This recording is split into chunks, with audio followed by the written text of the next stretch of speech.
Have so many, oh, very good. All right. Whee! Yeah, that is it. It's a new day.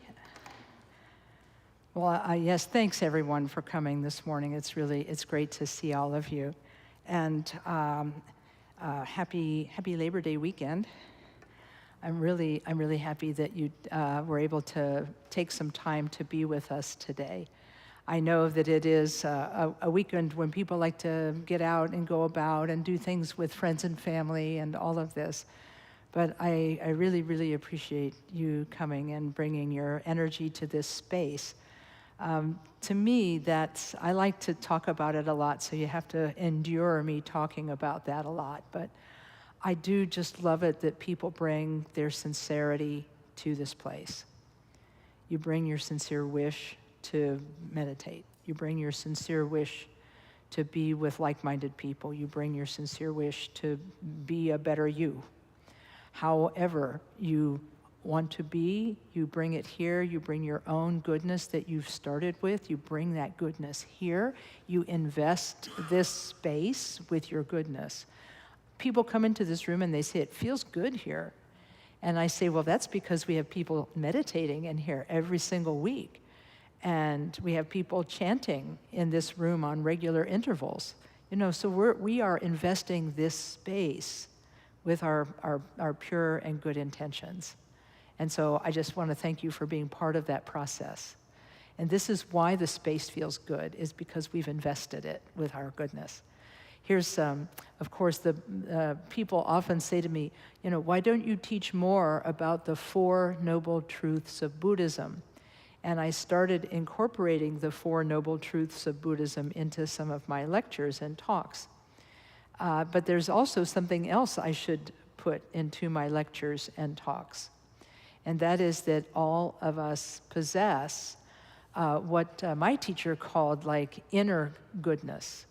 We all have an inner natural goodness that is part of us. And he said that one time he was teaching us about this, and he said that, in the language of Buddhism, it's called Buddha nature. But we all have a mind that has the capacity to awaken, and specifically to awaken to its own inner wisdom and goodness, and that's Buddhahood. We call it Buddhahood, but it's really just awakening to our own inner goodness and our own inner wisdom. Now, some days, maybe you don't think you have inner wisdom. Maybe you think you're having a day of, where it's not a low energy day, you're having a low Buddha nature day. You're just like, I don't really think I have innate goodness today. I just don't feel like it. I don't think I've got it. But it's like the sun behind the clouds in that. The sun, and by the way, we are still trying to figure out how to help those of you who get the sun in your eyes. I'm super sorry. We don't have a way to deal with that right now. It happens to me sometimes. I'm sitting here and the sun's in my eyes, and it's like, whoops. Anyhow, it was a great idea, but in practice, the skylights, they can have some problem. But there may be days when we have this feeling like, today I don't have inner goodness or whatever. But it's like the sun behind the clouds in that it's always there, even when the clouds are in the sky. The sun is there. It's providing light. And when we are turned toward the sun, we receive that light.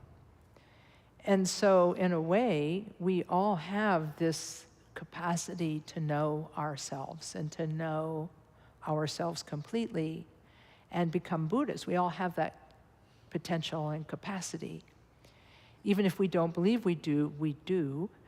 And as a result, when we are in sacred places and with like-minded people, there's like a resonance between, like a musical resonance, Like when you strike a tuning fork that is tuned to A, and then you hold it even close to another tuning fork. You don't even have to touch.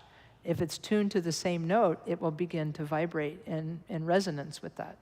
And I think that this is why going to places where there are objects of meditation and objects of prayer and objects of goodness, there's a resonance with us. And one of my teachers, a Tibetan Lama, he said, who's an artist, he said, what happens when we feel the transcendence of beautiful art? when we are in the presence of beautiful art and we're moved by that beautiful art. He said that being moved, our capacity to be moved by that beauty, that art, is our Buddha nature, the sun behind our clouds, right? It's our Buddha nature that is bringing up these feelings of awe and wonder, and it is this inner wisdom that is evident to us when we are moved by anything. So I don't just want to talk about the Four Noble Truths. I want to talk about sort of the backstory of the Four Noble Truths, which is that we all have Buddha nature and that our path is trying to become aware of and uncover our Buddha nature. That's our job as Buddhist practitioners. But before I start on the topic, I suppose that we should all form our intention. On the front of the book, on the page, it says refuge prayer. This is a traditional way that Buddhist events begin, by taking the Buddha as the teacher, the Dharma as the path, and the Sangha as a community. You don't have to recite this if it's something you're unfamiliar with, but you can listen to us. And we'll recite it twice in English and then once in Tibetan, because the Tibetan language, I feel, carries a little blessing to it because it comes from hundreds, if not 1,000 years ago for us. So anyway, Buddhism is 2,500 years old, but our form of Tibetan Buddhism, our form of Buddhism is about 1,000 years old, so it's pretty. So we'll start with this and put our intention into this space and our intention into this time together. It starts with the words in the Buddha. In the Buddha, the Dharma, and the assembly most excellent, I take refuge until enlightenment. By the merit of generosity and other good deeds, may I achieve enlightenment for the sake of all beings. In the Buddha, the Dharma, and the assembly most excellent, I take refuge until I reach enlightenment. By the merit of generosity and other good deeds, may I achieve enlightenment for the sake of all beings. And I'll do the chanting in Tibetan, and you can either join in or listen, and it's the same melody we use when we do our Compassion Buddha chant. O Sanje Chudan Soji Chonamla Jang Chu Pardu Dani Kyap Suchi Daji Jinso Jibe Sunam Ki Drola Penshir Sanje Druparsho. Okay, thank you. I'll recite a short prayer of my own and then we'll begin. O Palden Sawe Lama Rinpoche Dagi Jiwar Pede Den Shala Kadrin Jembo Gone Je Sunte Kusun Tuging Udrup Sal Du So. Okay, thank you. So I gave today's talk an unusual title. My undergraduate degree, which was my only degree, was in journalism, and so I tell people that I majored in words. I love words, and I majored in them in college, and now I know a few ways to use them. And so the title I chose for today was Living Out Loud. Living out loud. It's something that you hear people talk about from a social context, being happy to be who you are, you live out loud, and being pleased to be in this world, you live out loud. Well, I decided to take that theme and take a few steps to a different side, to see living out loud from a different side. And I wanted to use it as a method to talk about Buddhist prayer, as well as Buddhist vow ceremonies and vow taking. because Buddhist prayer and Buddhist vow taking are part of how we as spiritual practitioners live out loud. We say the words out loud to ourselves as a way of confirming something we know to be true. So that was my theme. Let's see how we do. So how do we develop that theme? Well, let's talk about the Four Noble Truths, because I actually did receive a criticism from a Buddhist one time. It says, I've listened to your podcasts and Dharma talks and stuff, but like you don't teach the Four Noble Truths a lot. Why is that? And it's just like, oh, there's so much else to talk about, but yes, let's do it. So I'm going to give you, what is it first, a word from our sponsor? I don't know. Anyway, I don't know. I mean, first, a word from the Buddha. Actually, 4 words. The 4 truths known by the noble. Sometimes people do ask me, well, what's enlightenment? And I make the same joke that the car repairman in Boston made when I got frustrated trying to drive in that big city and said, I need to go to New York City. How do I get there? And the auto mechanic looked at me like, why are you asking me? And he said, I don't know, I've never been there. So if people ask me what is enlightenment, I have to say the same thing. I'm not sure because I haven't been there. Although I wouldn't say it with the Boston accent, but the idea is, even though I have myself not become an enlightened being, I've studied and practiced enough of the teachings of the Buddha to understand what enlightenment is. And what enlightenment is the capacity to know the nature of our own mind, to finally answer the question, who am I, in an experiential way that has certainty attached to it. And it becomes a certainty for us through the practice of meditation. We understand that our mind can know, K-N-O-W, many things. We can know facts, we can know emotion, we can know ideas. But we can also know the mind itself. And this may sound kind of impossible. And so in that way, enlightenment, if enlightenment is knowing the nature of your mind completely and thoroughly, then maybe enlightenment is a kind of a future thing that's happening somewhere sometime to maybe somebody else other than us. But even though it does seem to be far away, because the idea of knowing the nature of mind seems far away, it's not so far away when you practice basic Buddhist meditation. In basic Buddhist meditation, you sit quietly and you bring your attention to a single object. Maybe it's an image of the Buddha set on the table in front of you, in which case it's a visual object, or maybe it's just your breath, being aware of the breath as it comes in and goes out. That is your object of meditation. And so the work or the discipline of meditation is to rest your mind on that for as long as it naturally will last, which for most of us is not long, because our mind is not used to being in one place at a time doing just one thing.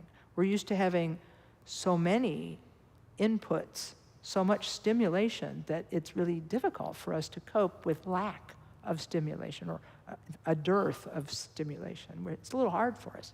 But yet, by practicing this discipline of noticing, we'll just use the breath as the example, coming and going, or our visual object, the image of the Buddha or the flower on the table. For a while, we can be with it. But then we wander, and where do we wander? We wander maybe into the past, something that happened yesterday. Or maybe we're going to wander into the future, worrying about what's going to happen tomorrow. Or maybe we're going to circle the drain of the present moment, like, oh, my knee itches really bad, So, but we're not with the object of our attention. We're not with it anymore. We're not present. And the discipline tells us to notice when we're no longer with the object of attention, and that we can then label that as thinking, using our labeling mind, the label maker that is our mind. That's good, that's bad. Anyway, you label it thinking, and then you return your attention to the object, whether it's the visual object, the flower or the Buddha or whatever, or it's the breath, whatever the object you've got, whatever object you're using, you bring your attention back and you think of that return as a fresh start. It's not like, oh, I made a mistake. It's not like that. You come back with so much gentleness, so much non-judgment of yourself. So much gentleness, you come back and you think, okay, this is a fresh start. And then you start again. Another mini session of attention to your object. And so what happens through this is that you get good at noticing when you've wandered from your object. And you get good over time at returning and remaining with your object. It takes a little practice. That's why we call it the practice of meditation, not the instant accomplishment of meditation, right? So by coming back again and again, what we begin to notice is that the thoughts that we label thinking and then we let go of sometimes actually disappear. They're gone. And when they actually disappear, we learn something, which is, what were they ever anyhow? For a lot of people, this is a moment of destabilization because we talk to ourselves all the time, and we are telling ourselves all the time, this is happening, that is happening, I am doing this, I am doing that, I am good, I am bad, I am whatever, right? We have this commentary going on the whole time. And for the period of meditation, we're supposed to let that go. It doesn't work all the time, and we find that we have to come back again and again and again. But one of my teachers said, don't worry how many times you come back. That's not the thing. It's that you notice. Then you can let go of the thought, and then you can return. And it's just applying that discipline of noticing, dropping, and then returning, and noticing and dropping and returning over and over again. Through repetition, you find that there are actually spaces when you let that thought go. There's a quiet space right there. It may only be a few seconds, 1, 2 seconds, 3 seconds, but when you drop that thought and it disappears, there's quiet. And that's sometimes called natural mind. It's natural mind. It's how it is naturally, without stuff in it. And becoming familiar with that natural mind and finding it not a scary place is kind of good, because after we get more experience at meditating, sometimes we will have some periods of time where there's not a lot of stimulation going on, and we're just present with the object. We're just present with that Buddha image or that flower on the table, visual object, or we're just present with the breath, and there's a sense of ease that comes from not being continuously bombarded with stimulation that we then feel we have to interact with, right? I mean, I hope that other people go through this, but there are days when I don't mind not having to talk to anybody. I just have to say, I've been a talker my whole life. My great aunt, who lived to be 103, she said all of the members of our family were vaccinated with a phonograph needle. You know, vinyl records, yeah, okay. Right? Yeah, that's pretty funny, right?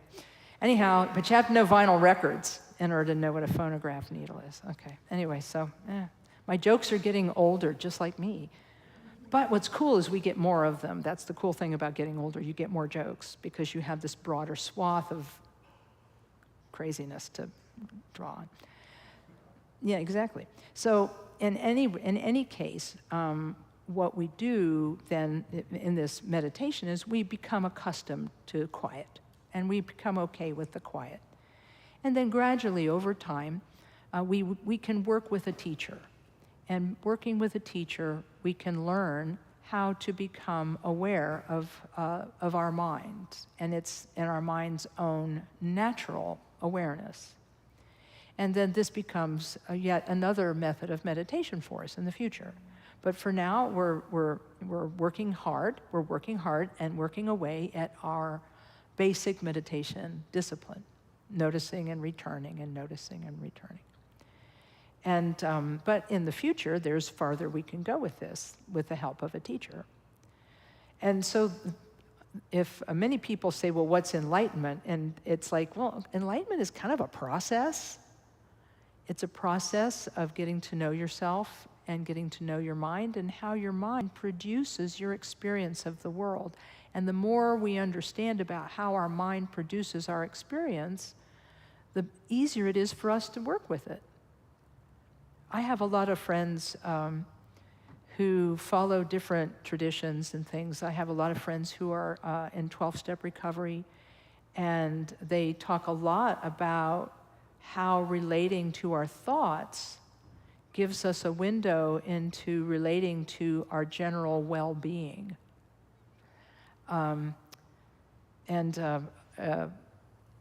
My dad sometimes would have a lot of negative thinking, and he was an old AA guy, and he would say things to me like, well, I'm hanging out with that guy again, meaning his negative thinking.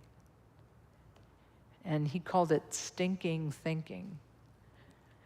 And he needed to find a way to interrupt that stinking thinking, because, it doesn't go anyplace nice. So anyway, so what he wanted to learn, and eventually did learn, he actually learned meditation. My dad, this old World War II veteran, he passed away about 10 years ago, but he learned to meditate. And that just kind of that made my day. He didn't learn it from me, he learned it from one of his AA buddies. But it was like, hey, this is good stuff, because he began to see how he could interrupt that stinking thinking. And if you can interrupt that, then you can interrupt where that thinking leads you, the negative places it can lead us. And so for me, meditation was incredibly valuable in that regard, because I had a lot of that too in my life. So in any case, enlightenment may sound like it's something spectacular and amazing. And I'm sure for many people it is, but for me it was just that moment when I noticed a thought, a really negative thought in my mind, and I was able to say, no, not now, and return my attention to something else. And then that negative thought that had had so much power over me began to waver and disappear. And it showed what it really was and what it always was, which was really nothing. It was just a thought passing by like the clouds pass by in the sky. So enlightenment is many things to many people, but I wanted to at least start with that. But people say to me, well, how is it that we're not enlightened? Like right now, if we all have Buddha nature, how come? How come? If we all have Buddha nature, if we all have the potential to wake up, how come we're not enlightened now? And the answer is because we haven't really been exposed to the teachings that talk about enlightenment. I mean, how many of us studied it in school? Let's face it. It was not high priority in anybody's list. And so as a result, we never learned the methods, and we never learned how to meditate and how to let the mind rest. We never learned that. And so as a result, we don't have access, awareness of or access to our Buddha nature. We just don't.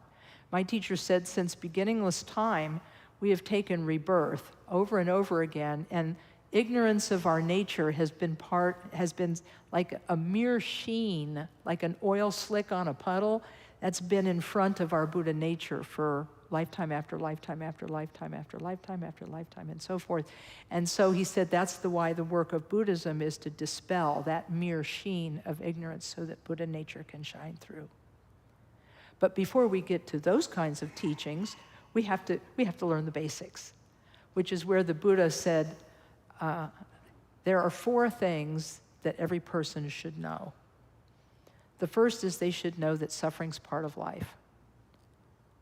And although that sounds like it should be self-evident, it's not. It's not necessarily self-evident because some people think suffering is part of life for those other people over there. But suffering is not part of my life. I didn't order this. What was that? There's a Buddhist book that has who ordered this truckload of dung? Who ordered this truckload of dung and why is it in my driveway? You know, so when we're suffering or when we have bad things happening, we think, well, that shouldn't be happening to me. Surely this was misdelivered. And you try to call somebody, you know. But that's how we treat misfortune frequently. In fact, most of the time, we treat misfortune like it was an unwelcome guest that we would really like to invite to go be somewhere else. And so in the first truth known by the noble, the Buddha said, get used to the idea that suffering is going to be a part of your life. Get used to it. Recognize it. You know, you don't have to like say, yay, suffering, but you can like say, oh yeah, there it is. There's my truckload of dung in my driveway. Okay, I got it. It's my turn. It was my turn to get delivery today. So this is the first of the truth. It's just being realistic, right? Second truth known by the noble is that there's a cause to that suffering. There's something that makes it happen. And that's great to know, like, what's the cause of suffering? I'm keen on knowing that. And the cause, he said, the Buddha said the cause of suffering is clinging in fixation. Think about it. We cling to people, we cling to situations, we cling to ideas. All you need to do is see the talking heads on TV arguing with each other to know that people cling to ideas as though they were some big hairy deal, which I guess they are, but still, you know, that's where the suffering comes from. And so the idea that we can look at suffering as resulting from fixation, like I'm fixed on things being the way I want them and how I want them and when I want them and so forth. But then we go too far. You know, we don't just cling in order to bring more stasis and goodness in our life. We go beyond that. And as one of the modern Buddhist teachers says, she said, if something hurts so much, it's because I'm holding on so tight. And so naturally, that means we're holding on to things more than is healthy. And what do we hold on to the most? Our sense of me or I. You know, the sense of me or I. Self-fixation. For some people, that means we say to ourselves, I'm the best. And for some people, it means we say, I'm the best at being the worst.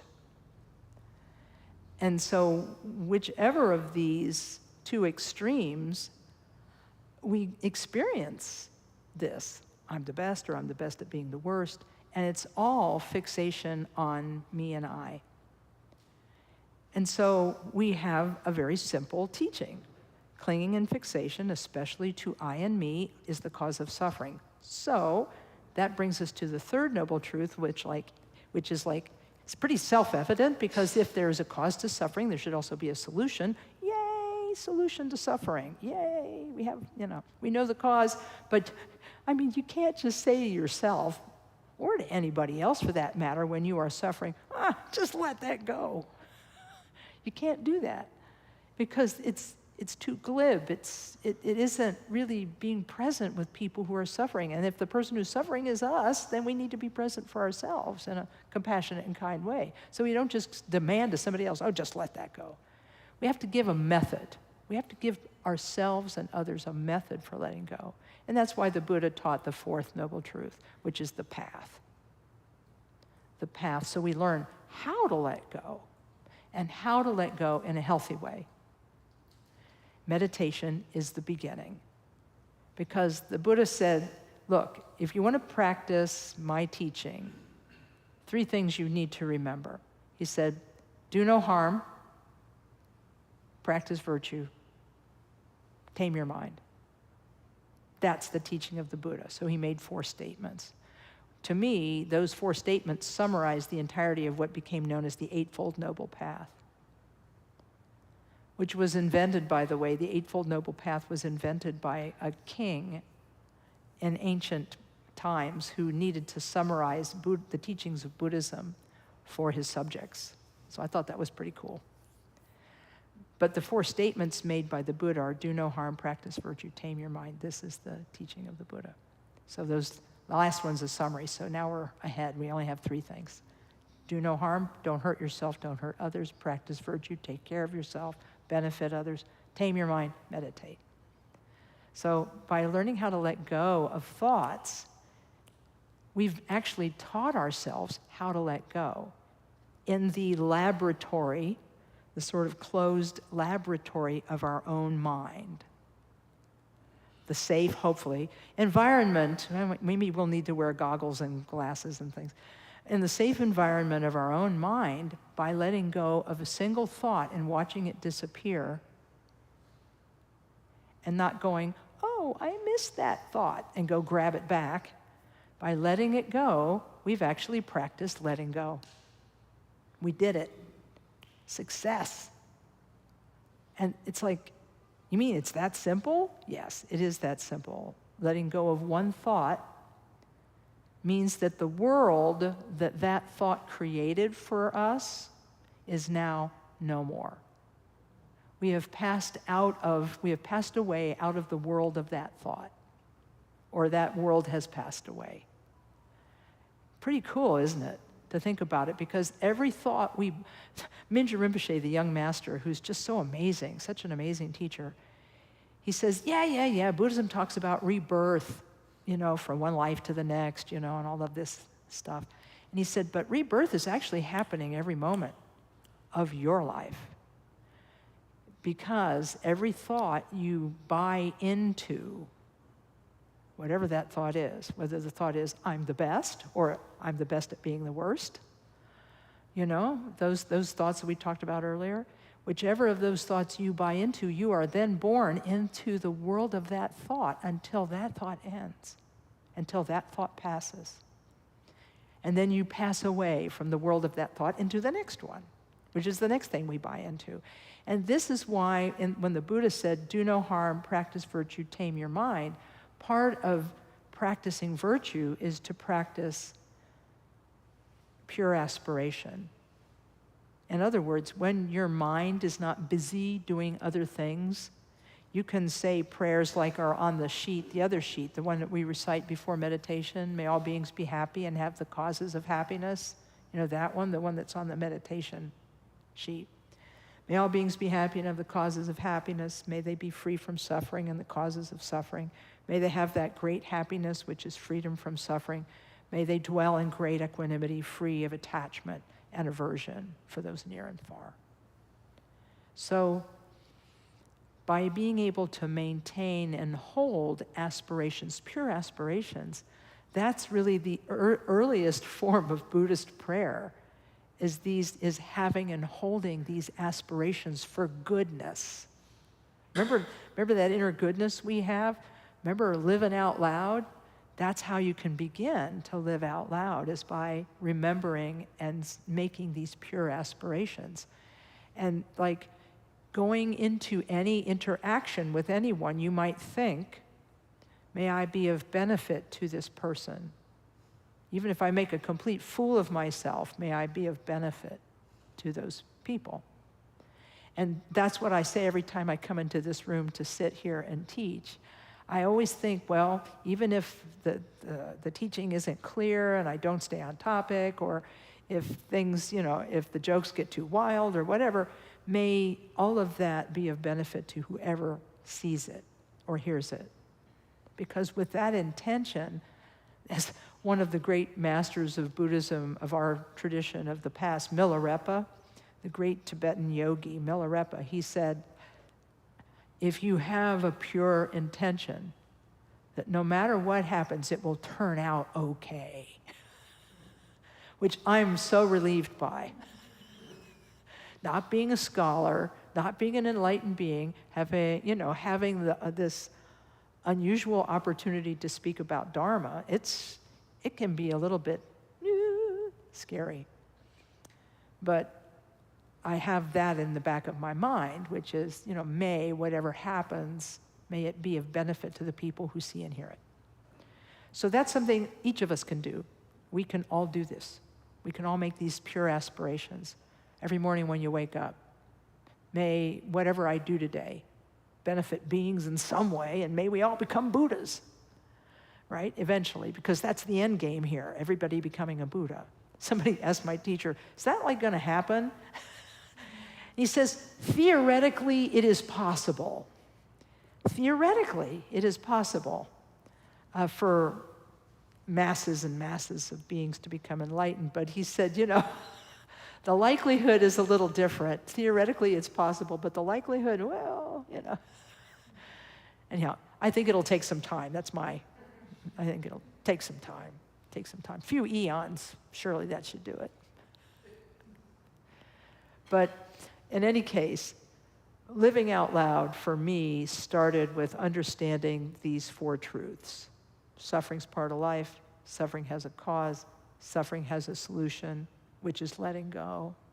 And then there are ways to learn how to let go. Doing no harm, practicing virtue, taming your mind. So if we can do a short bit of meditation every day, even if it's just a few minutes. You remember, I talk frequently about my dear friend, Dr. Julie Brzezinski-Lewis, the brain scientist from West Virginia University, who comes to visit us every year to speak at COSI's Science Festival about meditation in the brain. And she said they found benefits to meditation even just with 5 minutes of meditating a day. They found the benefits that were measurable came from even just a short bit of sitting every day. And it's the consistency, which is interesting because the brain scientist and my teacher both agree about that. It's the consistency that makes meditation effective. So even doing a few minutes every day allows us to form that basis for change within ourselves, because when we start meditating and making these pure aspirations every day, for us, that's the start of living out loud, where we begin to actually embody the things our ideals. We could begin to embody the things we think are necessary and good. And by embodying those things we think are necessary and good, we gradually change the world we live in. First, the world that's inside our little being. But then gradually it kind of spreads out to other people, and the people who live in our locality, and the people who live in our region, and so on. So that's, for me, how it began, which was with a little bit of daily meditation and pure aspiration. But it also can, I'm going to go for another 3 or 4 minutes here, and then we'll do discussion and questions. But this also leads me to the topic of the taking of vows and the statements that we make as Buddhist practitioners. And for many of us, the first statements we make as Buddhist practitioners are those 4 immeasurable meditations. May all beings be happy and have the causes of happiness. May they be free from suffering and the causes of suffering. May they have that great happiness, which is freedom from suffering. May we dwell in great equanimity, and so on. For us, that's how it begins.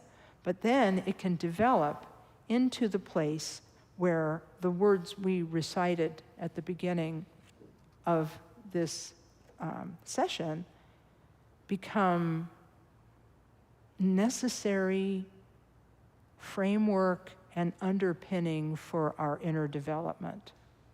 They become the framework for our inner development. In the Buddha, the enlightened one. The Dharma, his teaching, the teaching he gave.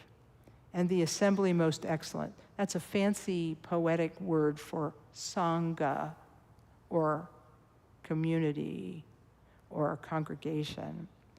In the Buddha, the awakened one, his teachings, which teach us how to get there. I mean, the Buddha was great, but he's not here right now. So we have to have, he left behind his teachings so we could practice. And then we need the community to help support us and guide us in that practice. So that's why these are called the three jewels of Buddhism.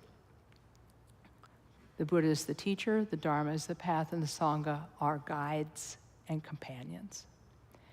And I take refuge until I reach enlightenment. So in other words, we rely upon the Buddha, we rely upon his teaching, we rely upon his community to support us as we are working toward awakening. And this is what happens when a person, quote unquote, becomes Buddhist in our tradition. They go to a shrine room, like this one with an image of the Buddha. This image of the Buddha, which has small relics of enlightened beings inside it, which has mantras inside it. You know, it has representations of the body, speech, and mind of a Buddha in it. When they go in front of that image, it's like going in front of the Buddha personally. But a teacher stands in for the Buddha and gives the words of taking refuge to the aspiring student, a few words at a time, and they formally, out loud, take refuge, stating, this is my teacher, this is my path, this is my community. And a lot of folks are a little shy about that, so I never tell people that they got to do it. Because somebody told me I had to wait and not do it until I was absolutely sure.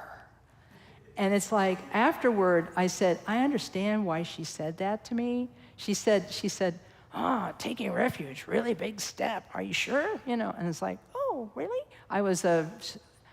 You can never imagine me shy and retiring, but I have my moments. You know, I get intimidated pretty easy.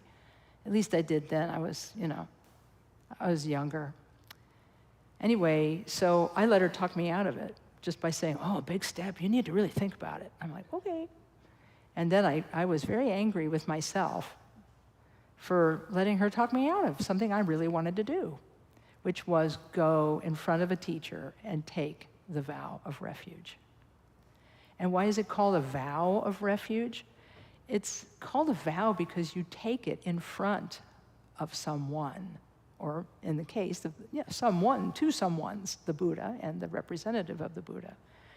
And you take it so you say the words to yourself out loud that this is what I'm going to do. This is what my value system is.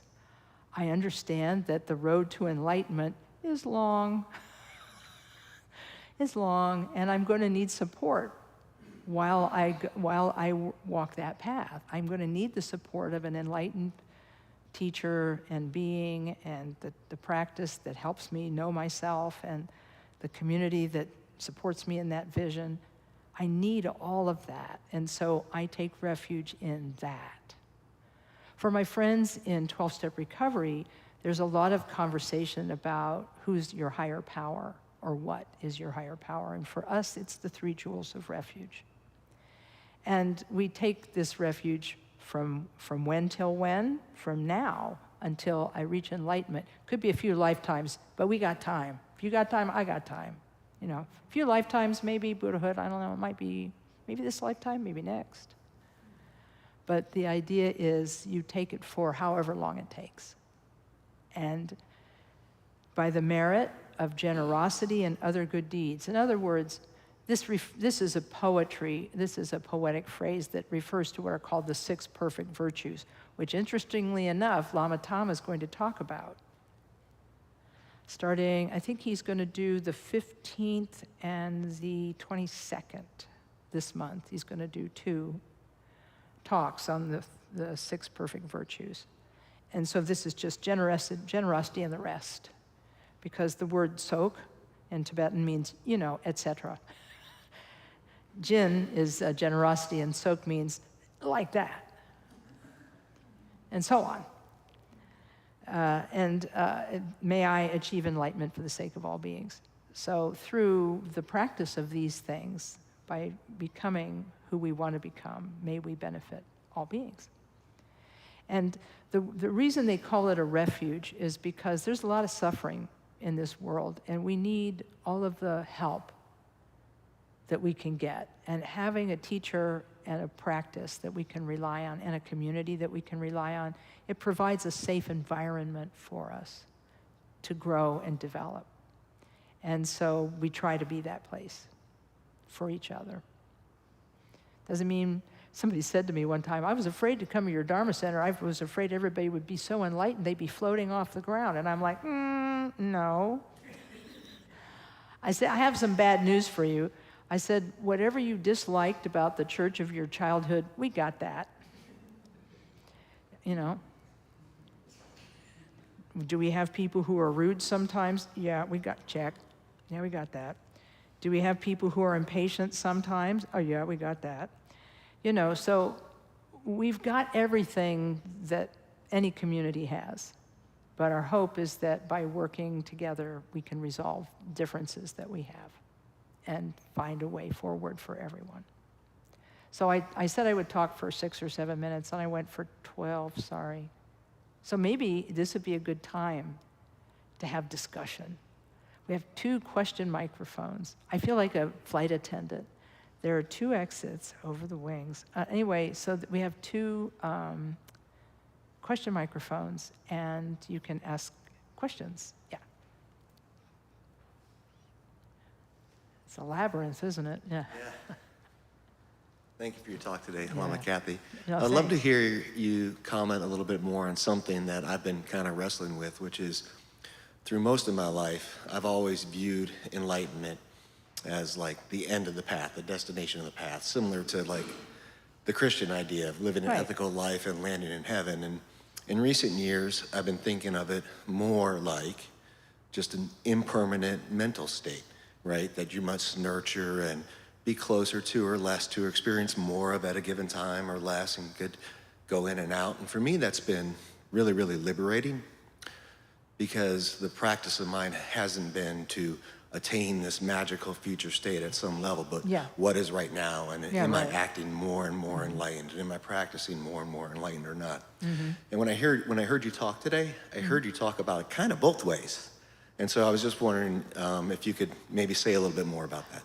I would like to say it was intentional, you know. And but actually, I'm glad you saw that in the talk, because I did actually intend to talk about enlightenment both as a destination and a process, because it's really both, and you can experience them both ways.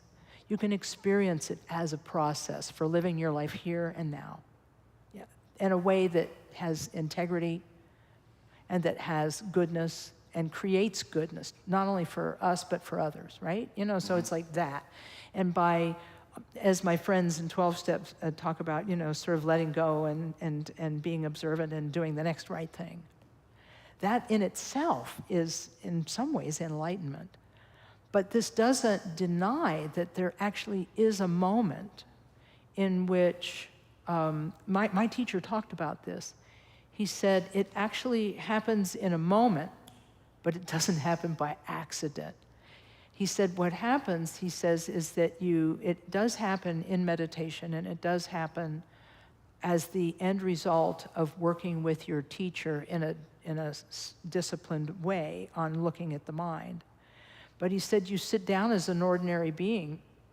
When you work, you know, you're working with your teacher, and you're working with your teacher's instructions and doing the things that they told you. But he said you sit down as an ordinary being, and you get up as a first level enlightened bodhisattva. But you're not a Buddha yet. But you have decisively cut through the illusion that's brought about by the way we experience the world. Okay? So it's like a decisive change. And I said, everybody wanted to know. I asked the question this way. I said, but do enlightened beings remember their telephone numbers? I actually said it that way. And he's like, yeah, they do, and they know a lot of other things besides. So the idea is that their perception radically changes, and their individual experience radically changes. but the suffering of samsara ends for them. And it's like, wow, nice idea. But you see, here's the thing. When you tell people these things, then when they sit down to meditate, they're like, is it going to happen now? Is it going to happen? No, I'm sorry. I didn't want to create a false expectation. Your mileage may vary, and your results may not be the same. But the idea is that it's both. It is exactly as you observed. It's both a process, but it's not an end point.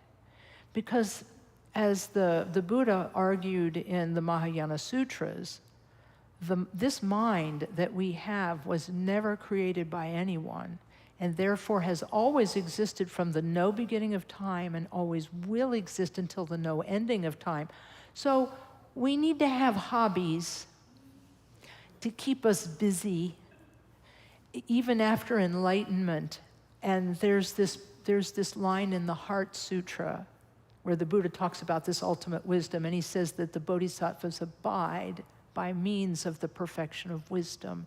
In other words, they train in good conduct first, so that when they become an enlightened being, that becomes how they manifest. Does that make sense? I think so. If I said it this way, is this accurate? A realization that once like truly realized can't be unknown anymore. This is actually, this is exactly the right, this is exactly it. He said there's no falling back from that. He said you can have like intellectual insights, like you have like, oh, this must be what enlightenment is like. And the answer is, maybe, but it changes. Like you get in a bad mood and then the whole thing disappears and it changes. And it's like, oh, okay, well, must not have been it then, so. But yeah, and he said, because people were asking Rinpoche the same, like, will you know? And he's like, yeah, you'll know. But, right? Anyhow, but I hope that's helpful. It really is. Thank you, Lama. Because, because now I gotta quote a Catholic saint. I mean, this journalism degree, I call it writer's mind. You put all these things together, whether they really belong together or not. You put these things, it's a writer thing. So St. Catherine of Siena, my patron saint, she was talking about how practicing as Jesus practiced life, being kind and giving and sacrificing all for the benefit of others, is the best way to live one's life. So she put it this way: all the way to heaven is heaven. Because, he said, I am the way. Now, there's two ways to understand that. I understand. There's two ways to understand that statement.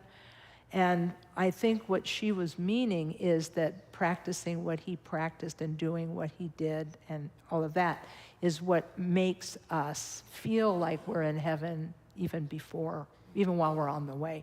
And that's why I think that the Bodhisattva path is a path of joy, ultimately. Because by being generous, it's easy to be ethical. And by being generous and ethical, it's easy to be patient. And by being generous, ethical, and patient, it's easy to practice discipline. And with all of that on board, meditation is a snap, and the sixth virtue, which is wisdom, is the result of that. Right. So you can see how all of these things build on one another. Yep. Yeah. Thank you. Yeah, very good. I'm glad you asked that. Yes. Another question? Yeah, I was going to say. Hello, sir. Yeah, question microphone. Yeah. I know, there are two mics. It's hard, I'm also getting up and I'm looking down because of everything, so I don't know who's around me and who's going. I get it. But I'm very loud as a person, so That's all right. That's all right. That's. Hey, Don. Yeah, that's Don's job. He'll take care of that for you. Okay, so the talking about enlightenment gave me some thought a little bit, and something I think is interesting is that it reminds me a lot of like transitioning. Yeah. And so maybe for those out there who have friends and loved ones who are now coming out as transgender or gender divergent, And you use the phrase, live life out loud. Yeah. That's a common phrase within the queer community. And I was thinking about the process of enlightenment, and I was like, reminds me of the endless circle that is transition. Because you're Correct. always in transition. You're always on that path. Everybody assumes that, the end of transition is the surgery, but that's not true. Because as time goes on, and for many individuals who might have come out in the 80s, that may be their end goal is surgery. Well, then they're going to go through another process of, well, maybe I'm not a binary trans person. Maybe I'm non-binary. yeah, and then they okay. go through another process. Or in some cases, somebody is non-binary and then have to take a step back because they're no longer safe. So they went from, hi, my name is Jazz, my pronouns are they, them, and they have to go, my name is Jack, my pronouns are he, him, because he's no longer safe to transition. But he's still in transition. I get you. Even if you detransition, which is a word I think cis people need to stop using because it means different things to different people, and it's often weaponized. I understand. But when I think about enlightenment and I think about that step, I often think about those back steps being also a part of enlightenment. Those moments of crises and those moments of breakdowns where you're like, I thought I figured it out. I thought I found the answer. What is going on? Yeah. And it's just something I think in my mind a lot when you have moments, in my case, when I have moments of transition issues in which something is blocked, like getting top surgery for me was one of those big blocks. Having to deal with family members and me being hidden, having my identity hidden for many years.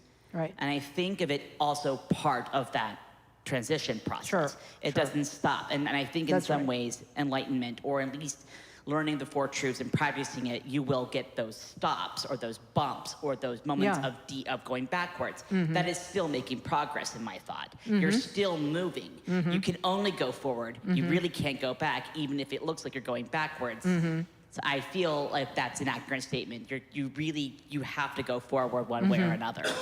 Yeah, that's right. Life is lived in one direction, and that's forward. It's like we're always moving forward, right? And I mean, I'm sure there are moments where we try to live in the past, but even changing back or going back in some way is still going forward because we're in a different place now than we would have been before. You see what I'm saying? It's like, and I think about any person who is trying to make any change in their life, right? Any person who wants to make any change in their life, whatever it is, there are going to be moments of self-doubt. There are going to be moments of worry, fear, and so on. But having the goal of goodness in mind, we keep moving. Does that make sense? Yes, I think it does. I think it's also helpful for our friends, and we have somebody that we know in our community that is transitioning, and if it seems like they are going backwards, they're not. I think trust the process is a good way of looking at it too. Yeah, no, I really appreciate you sharing that because I do feel that we're all, I really like the way you use the idea that we're all transitioning because all of us are, because remember what Mingyur Rinpoche said about rebirth not just being something that happens at the end of your life, it's something that happens every moment, every thought you buy into. It's either you're born in the world of that thought and then you pass away out of the world of that thought. And then you go into the next thought. I'm sorry? You go into the next thought. And go into then the next thought, which is like the next minute, So I appreciate you sharing that thought with us. And, we're all here, we're here to support people, so. Thank you, Lama. No, thank you. Yeah. There's time for one more, if there's one more out there. Yes, please. Yeah, go right ahead. It's not quite a question. You can bend it. You can bend it. There you go. It's not quite a question, but you said that you love words. And when you were talking about enlightenment, I had found this word that just kind of resonated so much, and I feel like you might even already know it, but I had had some experiences like this in the past before I was on the Buddhist path. Yeah. And I had journaled about it, like, hey, I'm having these flashes of this wonderful feeling, and I can see stuff, but I don't know what it is, and it's just gone like this. Yeah. And I was reading in one of my books the other day, and this word came up called satori. Yeah. Mm-hmm. Yeah, okay. Yeah. Everyone's like, yeah, that's old news. But a flash No, of no, insight. no. Satori is a word with which some people may not be familiar, but go ahead. A flash of insight, a moment of no mind and total presence to taste enlightenment. Oh, see, there you go. I just was like, love this word. Okay, send me an email. I want that definition. That's Yeah. brilliant because of the gray hair, I forget stuff really fast. What did you just say? Okay, anyhow, I'm joking, but if you wouldn't mind getting with me after, I like that because I think that's the clearest definition I've heard of it. Even though this term is not used in Tibetan Buddhism, it's part of the Japanese Zen tradition. Yeah. It doesn't mean that it isn't applicable. It just means that that particular word is not used, but the same principle exists. Is there a Tibetan word for? I bet you there is, but I'll be darned if I know what it is. We'll have to ask. We'll dive into some research. That's another of the reasons why it would be great to have that definition. And let's see, because one of the things that my teacher did tell me would be that as in we were having the discussion, there's going to be moments where you think you understand something, and then like the next day you don't understand it at all. And that's because remember, did I tell you that we're karmic beings and that we have lots of karma and that we've kind of got like a karmic weight on our shoulders, and our Buddha nature is the sun behind the clouds. Well, the clouds is all that karmic accumulation and habitual tendency and mental affliction, and that's the clouds that are in front of it. And so sometimes the clouds gather again, and then sometimes they part, and sometimes they gather. But the idea of knowing, this is what it must be like, it keeps us practicing that, doing the practice every day. So it's like that. I really appreciate all of you who brought things to the microphone today and to our community. I appreciate you. So we'll have to stop here for today, but I really invite you to attend the upcoming Sunday Dharma Talks, where Lama Tom will be talking about the 6 perfect virtues. And then on the 29th of September, the 5th Sunday of this month that begins today, we're going to be giving the Bodhisattva vow in a ceremony after the Dharma talk. And so part of the reason that Lama Tom is going to teach on part of the reason I gave this talk today on Living Out Loud, and part of the reason I talked about vows as being part of that and started with refuge, is because that's how all of it starts, with refuge, taking refuge in the Buddha, the Dharma, and the Sangha. After that, people, of course, can take any of the precepts of Buddhism, not killing, not stealing, not lying. They can do all of those kinds of precepts that are behavioral precepts. But they can also take the vow of the Bodhisattva, the vow that we're here to do enlightenment and to benefit others along the way, and that we're gonna stay as long as it takes to help to become liberated. And we're going to practice as long as it takes, and then we're going to help others get there too. And we're doing it for them. So we'll talk about these as the weeks bear on, but I thought I would at least start with this, what's the right word, with this sort of overarching theme for today. Okay, so the last thing we do at a Buddhist Dharma talk is dedicate the goodness. Because we're running over just a tad, we'll do them only in English today. And we'll gather together all the goodness that we've gathered here, and we're not even going to keep that goodness for ourselves. We're going to imagine that it spreads out throughout the universe and it benefits everyone. So with that, we'll say these words written by the great masters of the past. Begins with the words, by this merit. By this merit may all attain omniscience. May it defeat the enemy, wrongdoing. From the stormy waves of birth, old age, sickness, and death, from the ocean of samsara, may I free all beings. The courageous Manjushri, who knows everything as it is, Samantabhadra, who also knows in the same way, and all the bodhisattvas, that I may follow in their path, I completely dedicate all this virtue.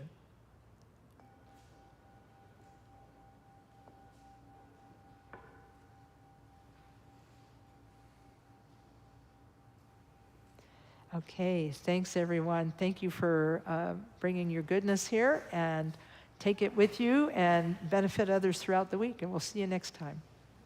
Om Mani Padme Hum, Om Mani Padme Hum, Om Mani Padme Hum. Okay.